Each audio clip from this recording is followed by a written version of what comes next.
This time, we'll learn how to use Arnold's Color Jitter node to randomize the color of an AI car paint shader. Color Jitter automatically assigns different colors to each object, even when they all share the same material. First, I'll assign the same AI car paint material to several objects.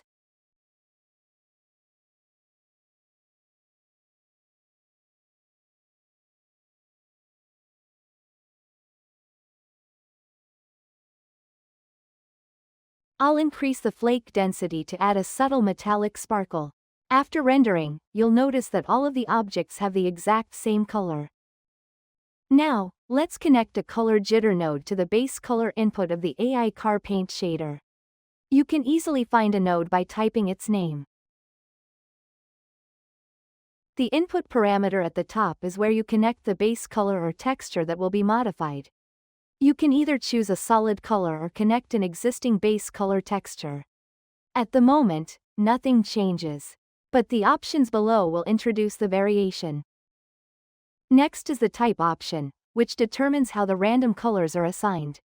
Object assigns a different color to each object, while face assigns different colors to individual faces within a mesh.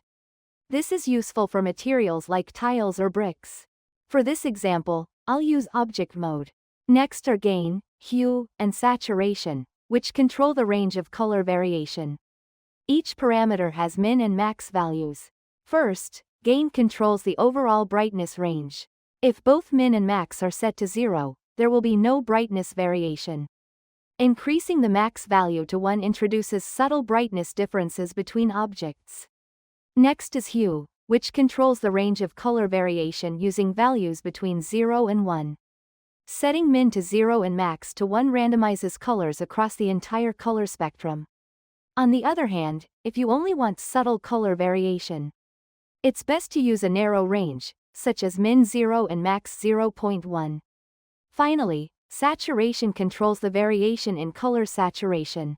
Right now, both the input color and hue range are already highly saturated, so changing saturation doesn't produce much visible difference. So first, I'll change the input color to white and reduce the hue range. After rendering again, the colors appear more faded. Now let's increase the saturation max value. The wider the range, the more the saturation varies randomly within similar colors. This is especially useful for adding natural color variation to objects such as leaves.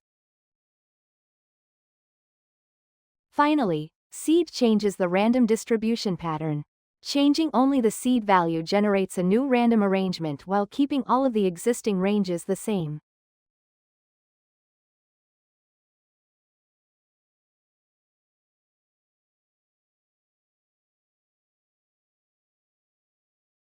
With Color Jitter, you can easily create a variety of car colors without duplicating materials. Thank you for watching. If you found this helpful, please subscribe and hit the bell for more Maya tutorials. Thanks.